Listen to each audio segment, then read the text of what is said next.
மதிப்புமிக்க நேரத்தை நான் வீணடித்ததுக்கு என்னை நீங்கள் பொறுத்து கொள்ளுங்க. 2008 2009 அந்த ஆண்டுகளில் இதே 2008 2009 அந்த ஆண்டுகளில் இதே மே மாதத்தில்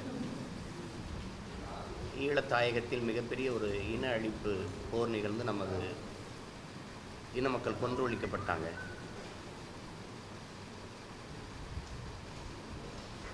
அந்த துயரத்திலிருந்து பிறந்ததுதான் எங்களுடைய நாம் தமிழர் கட்சி. அது தன்னுடைய 4 ஆண்டு பயணத்தை முடித்து 5வது ஆண்டில் அடியெடுத்து வைக்கிற ஒரு தருணத்தில்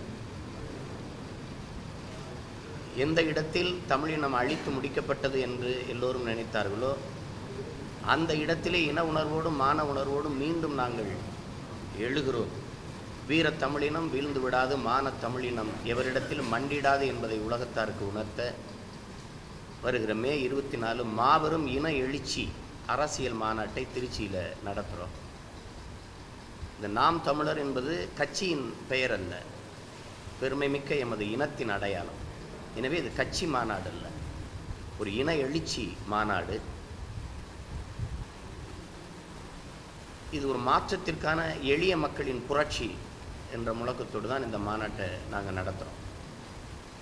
அதாவது தேசிய கட்சிகள் காங்கிரஸ், பாரதிய ஜனதா, திராவிட அரசியல் கட்சிகள் திமுக, அதிமுக, இந்த 4 பெரும் சக்திகளுக்கு மாற்று, நாமே மாற்று, நாம் தமிழரே மாற்று என்று முற்றுமுழுதாக ஒரு மாற்று அரசியலை இந்த மண்ணில் ஊழல், லஞ்சம், பசி, பஞ்சம், பட்டினி, கொலை, கொள்ளை, பாலியல் வன்கொடுமை, சாதிய இழிவு, தீண்டாமை, மது, அடக்குமுறை, ஒடுக்குமுறை, சுரண்டல், முறையற்ற நிர்வாகம், இது எல்லாவற்றையும் மாற்றுவதற்காக ஒரு தூய அரசியலை இந்த மண்ணுக்கு மக்களுக்குமாக இந்த மண்ணின் பிள்ளைகளை முன்வைக்கிற ஒரு முயற்சி தான் இந்த நாம் தமிழர் கட்சி.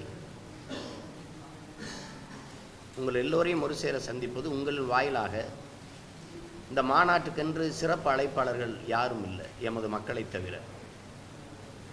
எனவே எமது மக்களை இது ஒரு கட்சி மாநாடாக கருதாமல் நாம் பிறந்த பெருமைமிக்க ஒரு தமிழர் என்கிற இனத்தின் மாநாடாக, இனம் மானம் காக்கிற ஒரு மாநாடாக, வரலாற்றில் ஒரு நாள், ஒரே ஒரு நாள் சாதிக்காக கூடிய தமிழன், இதுவரை தான் சார்ந்த மதத்திற்காக கூடிய தமிழன், தான் வணங்குகிற கும்பிடுகிற சாமிக்காக கோயிலுக்கு கூடிய தமிழன், இந்திய என்ற உணர்வோடு திராவிடர் என்ற உணர்வோடு திரண்ட தமிழன், முதலாக தான் பிறந்த பெருமைமிக்க தமிழர் என்கிற தேசிய இனத்திற்காக கூட வேண்டிய ஒரு கால தேவையும் வரலாற்று கடமையும் வந்திருக்கிறது.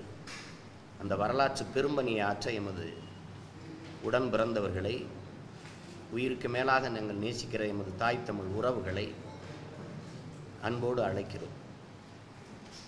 திரள்வோம் திரள்வோம் பகை மிரள திரள்வோம் பைந்தமிழ் இனத்தீரே, திசையெட்டும் திகைக்க திருச்சியில் கூடுவோம் தீந்தமிழ் இனத்தீரே, வென்றாக வேண்டும் தமிழ் ஒன்றாக வேண்டும் தமிழர், தமிழால் இணைந்து நாம் தமிழராய் நிமிர்வோம் என்ற முழக்கத்தோடு எமது அன்பு உறவுகளை அன்போடு அழைக்கிறோம். மக்களின் திரட்சியே மாற்றத்திற்கான புரட்சி. எனவே மாற்றத்தை விரும்பும் ஒவ்வொருவரும் ஒரே இடத்தில் கூடினால் அடுத்த நொடியில் மாற்றம். அந்த மாற்றத்தை விரும்புகிற இளைய தலைமுறை பிள்ளைகள், குறிப்பாக பள்ளி கல்லூரிகளில் படித்து கொண்டிருக்கிற என் பாசத்திற்குரிய தம்பி தங்கிகள், நாளைய இந்த தமிழ் சமூகத்தை ஒரு வலிமைமிக்க வளமையான தமிழ் சமூகமாக மாற்றி படைக்க காத்திருக்கிற இளைய புரட்சியாளர்கள் எல்லோரும் திருச்சியில் மே 24 கூடுவோம். இதையே என் அன்பான அழைப்பாக அனைவரும் ஏற்றுக்கொள்ள வேண்டும் என்று வேண்டுகிறேன். இல்லை, இதில் ஒரே ஒரு சிக்கல் தான் இருக்குது. இது ஊழலும் லஞ்சமும் தேசியமயமாக்கப்பட்டுருச்சு. அப்போ அந்த தேசத்தில் நீங்கள் அரசே அறிவிச்சிருது, ஓட்டுநராக இவ்வளவு, நடத்துனராக 10 லட்சம், துணை ஆய்வாளராக அவருக்கு இவ்வளவு அப்படின்னு, ஆசிரியர் பணி இடமாற்றமாக இத்தனை லட்சம், அப்படி அரசே அதை தேசியமயமாக்கிடுச்சு. அதனால் இதை ஒழிப்பது என்பது சட்டத்தினாலே திட்டத்தினாலேயே முடியாது. உளமாற ஒவ்வொரு மனிதனும் உணர்ந்தாதான், ஒவ்வொரு குடிமகனும் நான் ஊழலுக்கு எதிரானவன், நான் லஞ்சத்துக்கு எதிரானவன். அப்போ உளமாற உணர்ந்து வளர்கிற ஒரு தலைமுறையை உருவாக்க வேண்டியதான் இன்றைக்கி இருக்க தலைவனின் கடமையாக இருக்க ஒழிய இது சட்டம் போட்டு திட்டம் போட்டு முடியாது. நீங்களே பார்த்துருக்கீங்க, உச்சநீதிமன்றத்தில் ஒரு மதிப்புமிக்க வழக்கறிஞர் வாதாடுறாரு, ஊழல் வழக்கில் சிக்கிய ஒருவருக்கு ஒரு பெரிய புகழ்பெற்ற வழக்கறிஞர் வாதாடும் போது நீதிபதி வாதத்தை அப்புறம் பேசுங்க இன்னும் மூடிட்டு உங்கள் மனசாட்சி தொட்டு சொல்லுங்கள், இவருக்காக நீங்கள் வாதிடுறது சரியா என்று கேட்குறாரு. அவர் என்னுடைய வாதி, என்னுடைய கிளைண்ட் என்று அவர் சொல்கிறாரு. அப்போ ஏன் நீங்கள் இதெல்லாம் நடத்தி லஞ்சத்தை தேசிய மயம்னு அறிவிச்சு விட்டு போக வேண்டியதானே, ஊழலை அங்கீகரித்து விட்டுற வேண்டியதானே என்று சொல்கிறாங்க. இப்போ ஊழல் ஒழிப்புத்துறை இருக்குது, அதில் நடவடிக்கை எடுக்கவே அவருக்கு ஏதாவது காசு கொடுத்தா தான் நடவடிக்கை எடுப்பார். அப்படித்தான் இன்றைக்கி சூழல் இருக்குது. அதனால் ஊழல் லஞ்சம் இதற்கு எதிரான இன்னொரு தலைமுறையை உருவாக்குவது தான் இன்றைய தேவையே. அந்த வேலையை தான் நாம் செய்ய முடியுமே ஒழிய நான் ஊழலுக்கு எதிரானவன், நான் ஊழல் செய்ய மாட்டேன், லஞ்சம் பெற மாட்டேன், அப்படி ஒவ்வொருவரும் ஒரு தூய உள்ளத்தோடும் கரத்தோடும் வளர்கிற பிள்ளைகளை உருவாக்குவது தான் இந்த தேசத்தை சரி செய்யும். நீங்கள் சொல்கிறது சரி செய்யும் நான் நினைக்கிறேன்.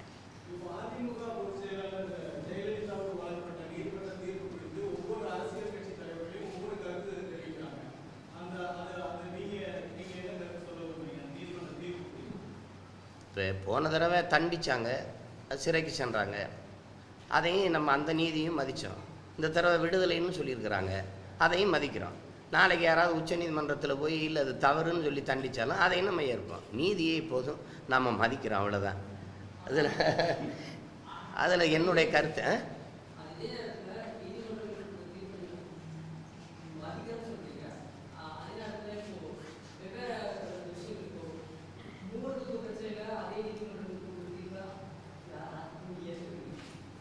எந்த அதை நீங்கள் மூவர் தூக்கில் நீதிமன்றமும் நம்ம நிரபராதின்னு தெரியலன்னா நம்ம போராடுறோம். இப்போ அதே மாதிரி அந்த கட்சி அவங்க எங்கள் தலைவர் நிரபராதிங்கிறனா அவங்க போராடுறாங்க. ஆமாம், இப்போவும் நாங்கள் உங்களுக்கு நாங்கள் பார்க்குற முறையிடமே ஒழிய நீதிமன்றத்தை தான் நம்பியிருக்கோம். ஒரு ஜூலை 15 வர அந்த தீர்ப்பை தான் எதிர்பார்த்து இருக்கிறோம். அப்படி தான் நம்ம போராடுற மாதிரி. ஆனால் உலகத்துக்கும் நீதிக்கும் நம்ம என்ன சொல்கிறோம், நாங்கள் குற்றமற்றவர்கள் என்று வழக்கு நீதிமன்றத்திலே வாதிடுறோம், மக்கள் மன்றத்திலே எடுத்து வச்சு ஆர்ப்பாட்டம் போராட்டம் அப்படி உண்ணாவிரதம் அப்படி நம்ம எடுத்து சொல்கிறோம். அதான் நம்ம செய்கிறோமே ஒழிய நீதியை எப்போதும் மதிக்கிறோம்.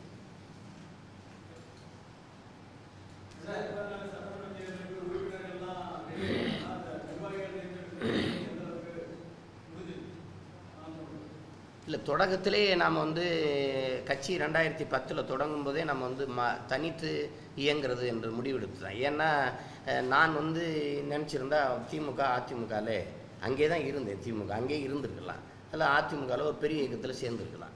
இதுக்கு முற்று முதலாக மாற்றாக நம்ம ஒரு அரசியலாக உருவாகணுங்கிற சூழல் வந்ததுனால தான் இந்த வேலையை செய்கிறோம்.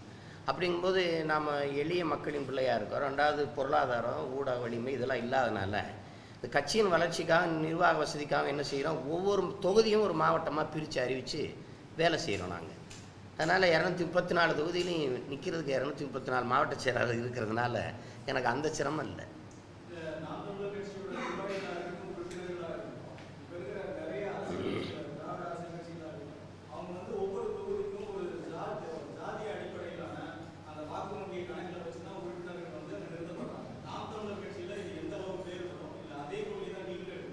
இல்லை, நாம் தமிழர் அப்படிங்கிறத சாதிய ஒழிப்புக்கான அடையாளம் தான் அது. இப்போ நாம் இப்போ ஒரு சாதி மத உணர்ச்சி இருக்கிறவரை ஒருவன் தமிழன் ஆக முடியாது. என்னைக்கு சாதி மத உணர்ச்சி சாகுதோ அன்னைக்கு தான் நான் யாருங்கிற கேள்வி வரும், அப்போ நான் தமிழருங்கிற பதில் பிறக்கும். அப்போ அதனால தான் நீங்கள் நாம் தமிழர் என்பதே சாதி ஒழிப்புக்கான ஒரு வேலை தான் அது. அப்போ அதனால நாங்கள் சாதி பார்த்து அது பார்த்து நிறுத்தணுங்கிற நிலைமை எங்களுக்கு இல்லை. நாங்கள் பொதுவாக தமிழ் பிள்ளைகளாக தான் நிற்போம். அந்த பார்வையோடு தான் இந்த தேர்தலை அந்த நோக்கத்தில் தான் அணுகுவோம்.